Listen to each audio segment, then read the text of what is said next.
Hello everyone, welcome to GS tank. GS tank में बहुत बहुत स्वागत है आपका। और सबसे पहले आप सभी लोगों को स्वतंत्रता दिवस की हार्दिक शुभकामनाएं। Happy independence day. और ऐसा उम्मीद कर रहे हैं कि आप सभी लोग जलेबी वगैरह खाकर रेडी हो ही गए होंगे। तो आज ये हम एक छोटा सा सेशन रखे हैं इंपॉर्टेंट टॉपिक्स को लेके। जी हाँ, ये हमारा एक छोटा सा सेशन है आज इंपॉर्टेंट टॉपिक्स को लेके और कुछ टिप्स को भी लेके, जो हम आपसे डिस्कस करने वाले हैं फॉर बीपीएससी 7वां चरण शिक्षक बहाली कंप्यूटर साइंस। तो जैसा कि आपको पता है कि सिलेबस आपका कंप्लीट हो गया है। मतलब आप लोगों में से बहुत लोगों को ये टेंशन था कि सिलेबस कंप्लीट कैसे होगा, जल्दी से सिलेबस कंप्लीट करवा दीजिए, सभी टेंशन था। हम समझ सकते हैं, होता ही है, स्वाभाविक सी बात है कि टेंशन होता है।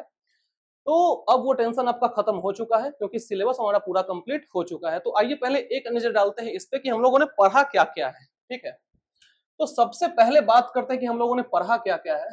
तो पहले हमने पढ़ा बेसिक्स। बेसिक्स में आपका सब कुछ आ जाएगा, history of computer, fundamentals of computer, input output, memory, hardware, software, Microsoft office, सब कुछ आ जाएगा आपका किसमें, बेसिक्स में आ जाएगा। उसके बाद हमने पढ़ा है क्या, इनकोडिंग स्कीम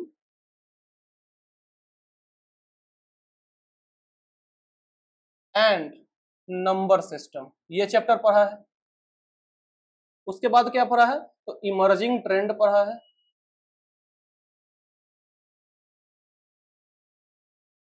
इसके बाद प्रॉब्लम सॉल्विंग का इंट्रोडक्शन पढ़ा है, जो चैप्टर था हमारा जिसमें एल्गोरिथम के बारे में चर्चा हुआ था। इसके बाद हमने पढ़ा getting started with Python, Python के बारे में पढ़ा था। उसके बाद क्या पढ़ा था, फ्लो ऑफ कंट्रोल पढ़ा था। इसके बाद क्या पढ़ा था, फंक्शंस पढ़ा था, स्ट्रिंग पढ़ा था, ये अलग अलग चैप्टर्स पढ़े थे। स्ट्रिंग्स पढ़ा था, लिस्ट्स पढ़ा था, फिर टपल एंड डिक्शनरीज, फिर सोसाइटल इंपैक्ट।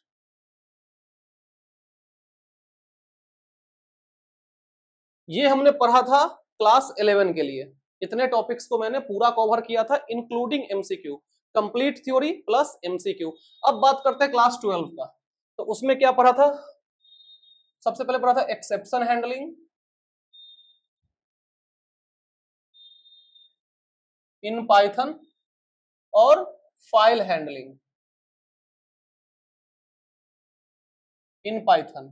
ठीक है, फिर हो गया आपका स्टैक, क्यू, सॉर्टिंग, सर्चिंग, फिर डेटा के बारे में और फिर डेटाबेस कंसेप्ट के बारे में।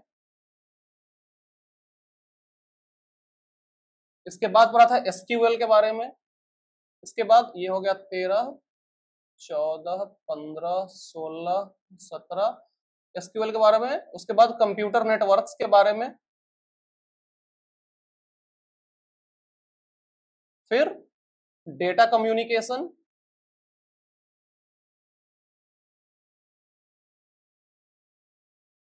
फिर लास्ट में सिक्योरिटी एस्पेक्ट्स।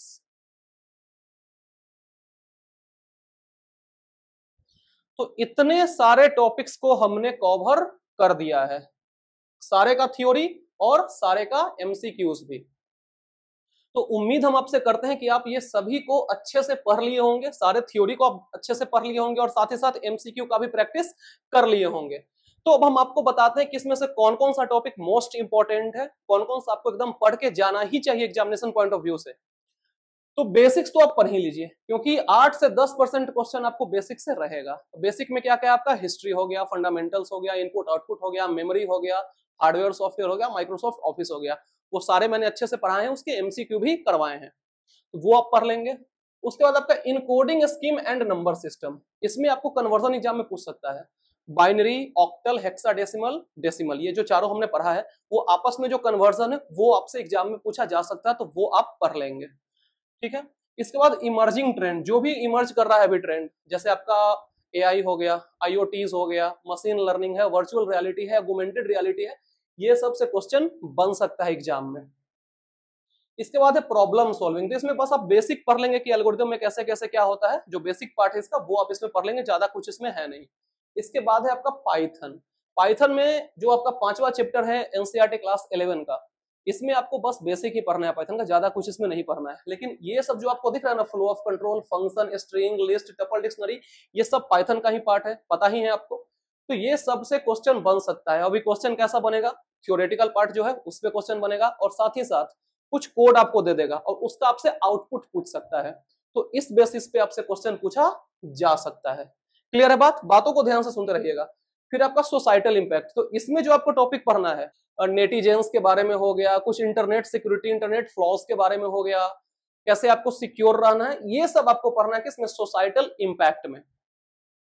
तो ये बात हो गई क्लास 11 वाले की। फिर है फाइल हैंडलिंग, एक्सेप्शन हैंडलिंग, ये जो दोनों है ये भी पाइथन का ही पार्ट है। तो सिंपली आपको थोड़ा सा थ्योरी पढ़ना है इसमें, और साथ ही साथ जो कोड है, नॉर्मल सा कोड है, उसको आउटपुट निकालना सीख लेना है आपको, जो कि हमने ऑलरेडी सिखा दिया है। उम्मीद करते हैं कि आपको समझ में भी आ गया होगा। तो वो आपसे पूछा जा सकता है एग्जाम में, बहुत ज्यादा चांस है, मैक्सिमम चांस है कि आपसे आउटपुट पूछेगा एग्जाम में।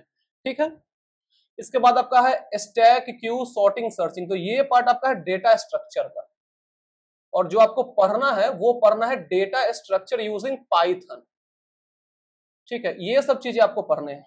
तो यहां से भी क्वेश्चन बन सकता है एग्जाम में। देखिए, कोई भी हम आपको टॉपिक बता रहे हैं, इस बात का 110% गारंटी ना हम दे सकते हैं ना कोई और टीचर दे सकता है, लेकिन ये हम जरूर कह सकते हैं कि ये इंपॉर्टेंट हो जाता है। क्यों? क्योंकि एग्जाम इससे पहले कभी नहीं हुआ है, और एग्जैक्ट प्रिडिक्शन करना बहुत मुश्किल है। बात आप समझ रहे होंगे, ऐसा उम्मीद कर रहे हैं। इसके बाद आपका डेटा के बारे में, और डेटा बेस कंसेप्ट, ये बहुत इंपॉर्टेंट टॉपिक है। ये तो एकदम आप, ये हो गया एसक्यूएल, नेटवर्क और डेटा कम्युनिकेशन, मैक्सिमम क्वेश्चन यहीं से बनने वाला है। तो ये तो एक चीज इसमें स्किप मत कीजिए। एक टॉपिक जो होता है ना इसका, वो आप स्किप इसका नहीं करेंगे। ए टू जेड टॉपिक आप इन चारों का पढ़ेंगे, क्योंकि इससे क्वेश्चन एकदम गारंटीड पूछेगा एग्जाम में। हर एग्जाम में पूछता है, वो चाहे कोई भी एग्जाम हो जिसमें कंप्यूटर कंपलसरी होता है, वहां से इससे क्वेश्चन बनता ही बनता है। ठीक है, तो ये आप स्किप गलती से भी नहीं करेंगे। और इसके बाद है आपका सिक्योरिटी एस्पेक्ट, जो कि इंटरनेट के बारे में है, यानी कि इंटरनेट सिक्योरिटी से रिलेट करता है, जिसमें आपको पढ़ना है वायरस के बारे में, एंटीवायरस, मैलवेयर, एडवेयर, स्पाईवेयर, जो मैंने आपको कल पढ़ाया था, वही सब इसमें पढ़ना है। तो ये सब भी आप पढ़ेंगे। तो उम्मीद करते हैं कि जो जो हम आपको समझाएं वो समझ में आ गया होगा। अब आपके माइंड में 2-3-4 क्वेश्चन जरूर चल रहा होगा, वो हमको पता है कि क्या क्या चल रहा होगा। आपके माइंड में चल रहा होगा कि C++ के बारे में, C++ के बारे में। तो इसका हम एग्जैक्ट आंसर दें, इसके पहले हमें दो बात बताना चाहते हैं आपको। जब इसका पढ़ाई हम लोग स्टार्ट किए थे मई के समय में, जब मैंने आपको पढ़ाना स्टार्ट किया था, मई के समय की बात है, तो उस समय कुछ सिलेबस क्लियर नहीं था कि क्या पूछने वाला है। तो जब मैंने स्टार्ट किया था पढ़ाना, तो मैंने आपको इंजीनियरिंग लेवल का सिलेबस बता दिया था, क्योंकि अगर कितना ऊंचा जाएगा तो उसके ऊपर नहीं जाएगा, क्योंकि इंजीनियरिंग बहुत लेवल का ऊपर का होता है। तो हमने ये एक्सपेक्ट करके बताया था कि सिलेबस तो नहीं है, तो इंजीनियरिंग लेवल का सिलेबस हो सकता है, ये मैंने आपको बताया था। उसमें मैंने आपको इसके अलावा ऑपरेटिंग सिस्टम लिखवाया था, C++ तो लिखवाया ही था, फिर आपको डिजिटल इलेक्ट्रॉनिक्स भी बताया था मतलब, और बताया था आपको computer architecture, computer organisation architecture, ये सब भी मैंने आपको लिखवा दिया था। लेकिन जब मैंने आपको ये लिखवाया, उसके 1 या 2 हफ्ते बाद बीपीएससी के चेयरमैन ने ये क्लियर किया था, और ऑफिशियल नोटिस भी आया था कि जो आपका एग्जाम होने वाला है वो सिंपली किस पे बेस्ड रहेगा, उसका पूरा सिलेबस बेस्ड रहेगा एनसीईआरटी, एससीईआरटी पे। तो एनसीईआरटी और एससीईआरटी जो है वो सिलेबस 95-96% सेम है। इसलिए मैंने जो कंप्लीटली आपको पढ़ाया है पूरा, वो एनसीईआरटी के ही माध्यम से पढ़ाया है। आप अगर देखेंगे वीडियो के थ्योरी पार्ट को, तो कंप्लीटली एनसीईआरटी बेस्ड पूरा थ्योरी आपको पढ़ाया है, और जो क्वेश्चन करवाया है वो 1 या 2 लेवल अप करवाया है। ठीक है, तो इसी के लिए आप बिल्कुल चिंता मत कीजिए। C++ बहुत लोगों के मन में है कि सिलेबस में है या नहीं है। देखिए, सिलेबस में तो नहीं है, क्योंकि साफ साफ स्पेसिफाई किया गया है कि सिलेबस में वही है जो एनसीईआरटी बुक में, तो एनसीईआरटी में आपको कहीं C++ नहीं पढ़ना है। ठीक है, लेकिन फिर भी आपको हम C++ का जो क्वेश्चंस है वो आपको हम रैपिड फायर सेशन जो स्टार्ट होने वाला है उसमें आपको करवा देंगे, उसका आप चिंता मत कीजिएगा। और जो भी बेसिक कंसेप्ट, जनरल कंसेप्ट है, वहीं पे आपको हम दे देंगे उस कंसेप्ट। ठीक है, तो इसके लिए आपको थोड़ा भी नहीं घबराना है कि C++ का क्या होगा। क्लियर है बात? मेन फोकस किस पे करना है? पाइथन पे करना है, क्योंकि पाइथन का भर भर के सिलेबस दिया हुआ है, तो वो तो आप एकदम बढ़िया से पढ़ेंगे ही पढ़ेंगे। सी प्लस प्लस पे थोड़ा कम ध्यान दीजिए, क्योंकि चांसेस कम है आने का। ऑपरेटिंग सिस्टम आपसे नहीं पूछना चाहिए एग्जाम में। देखिए, गारंटी तो नहीं दे सकते हैं कि नहीं पूछेगा, क्योंकि इससे पहले कभी एग्जाम हुआ नहीं। तो ये आप लेकर चलिए कि अगर एग्जामिनेशन में अगर पूछ भी देता है एक दो क्वेश्चन, तो फिर आपको घबराना नहीं है, आप एक दो क्वेश्चन स्किप कर सकते हैं। देखिए, अब आप सोच रहे हो कि हम ऐसा क्यों बोल रहे हैं। एक बच्चा है जो 80% सिलेबस कवर करता है, ठीक है, और एक बच्चा 100% सिलेबस कवर करता है। तो जो बच्चा 80% सिलेबस को कवर कर रहा है पूरा इन डेप्थ, वो ज्यादा स्कोर करेगा रेदर देन कि जो 100% सिलेबस कर रहा है ऊपरे ऊपरे से। ऊपरे ऊपरे से करने का मतलब क्या है कि बस पढ़ रहे हैं पूरा, हमको सिलेबस कंप्लीट से मतलब है। तो जो इस चक्कर में लगा हुआ है, वो तो सिलेबस ठीक है पूरा 100% कंप्लीट कर लेगा, लेकिन उसको आएगा जाएगा कुछ नहीं, जबरदस्ती का वो कंप्लीट करना चाह रहा है। तो हम आपको ये भी नहीं कर रहे हैं कि हमने पूरा चीज आपको पढ़ा दिया है, क्योंकि ये पूरा चीज अगर आपको पढ़ाने हम बैठेंगे, पूरा operating system, DBMS, data communication in depth, तो ये इंजीनियरिंग का कोर्स है सर, वो 4 साल का कोर्स होता है, और आपको हमने पढ़ाया 3 महीने में। तो आप क्या क्या एक्सपेक्ट कर सकते हैं वो आप खुद सोच सकते हैं, ठीक है। तो हम आपको यही कहेंगे कि इस पे ज्यादा फोकस करिए, क्योंकि 80% पर आप फोकस करेंगे और क्वेश्चन अच्छे से कर लेंगे, पूरा इन डेप्थ पढ़ लेंगे 80% सिलेबस को ही, तो आप ज्यादा स्कोर कर पाएंगे। ये मेरी गारंटी है, ना कि वो 100% वाले के चक्कर में आप पढ़ जाएंगे और पूरा सिलेबस ही पढ़ने से आपको मतलब है ये पढ़ा दो वो पढ़ा दो, यहां से वहां से इंजीनियरिंग पढ़ा दो, पीएचडी पढ़ा दो, कुछ नहीं होने वाला है उससे। टीचर आप 11-12 के बनने वाले हैं, तो 11-12 लेवल के ही आप पढ़ेंगे, थोड़ा सा एक लेवल अप पढ़ेंगे, जो कि हम क्वेश्चन में आपको करवा देते हैं। बातों को थोड़ा ध्यान से समझिएगा, ठीक है, क्योंकि आपको पता ही है, स्पेसिफाई ऑलरेडी हो चुका है आयोग के तरफ से, जो इसको कंडक्टिंग बॉडी है उसके तरफ से, कि सिलेबस आपका एनसीईआरटी का ही होने वाला है, ठीक है।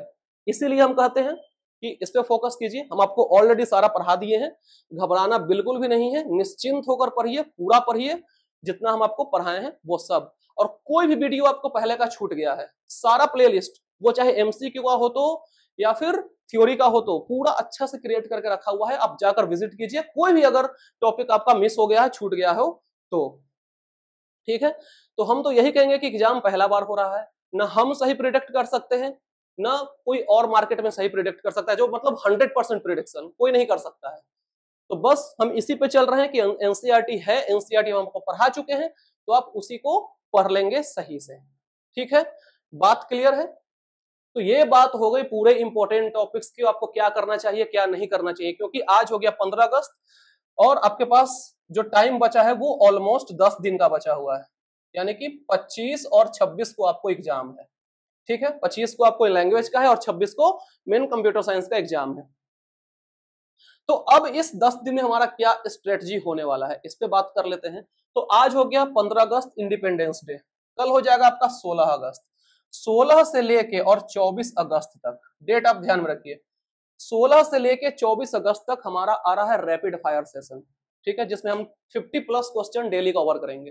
ट्राई करेंगे कि हम 70-80 कवर कर दे, लेकिन 50+ पक्का क्वेश्चन रहेगा। मेरी कोशिश रहेगी ज्यादा से ज्यादा क्वेश्चन करवाने का, जिसमें हम आपको क्वेश्चन के माध्यम से हर एक टॉपिक को क्लियर कर देंगे, ठीक है। रैपिड फायर का मतलब ये नहीं है कि पूरा एक्सप्लेन कर रहे हैं, आपको हम बताते भी चलेंगे, जहां जरूरत पड़ेगा वहां पे एक्सप्लेन भी करेंगे, और जहां जरूरत नहीं पड़ेगा उसको आगे बढ़ते चलेंगे। तो 16 से 24 अगस्त तक आपका होने वाला है रैपिड फायर सेशन। जुड़ना बिल्कुल मत भूलिए, डेली जुड़िए और क्वेश्चन को अटेम्प्ट कीजिए, ठीक है। क्वेश्चन आपका नहीं छूटेगा एग्जाम में, ये बात पर आप विश्वास रखिए, ठीक है। उतना लेवल का आपको करा देंगे कि आपको दिक्कत नहीं होगा, आप अच्छा स्कोर कर जाएंगे एग्जाम में, ठीक है। घबराना बिल्कुल नहीं है, बस जितना आप पढ़े हैं वो मोर देन इनफ आपने पढ़ लिया है, बस आपको एक चीज का जरूरत है, वो है क्वेश्चन। तो उम्मीद करते हैं आपको सब कुछ अच्छे से समझ में आ गया होगा, क्या क्या होने वाले हैं, क्या क्या टॉपिक्स है इंपॉर्टेंट, वो आपको समझ में आ गया होगा। और कल से आपका रैपिड फायर स्टार्ट होने वाला है, जो कि आप ज्वाइन करना बिल्कुल नहीं भूलेंगे, ठीक है। क्लियर है पॉइंट?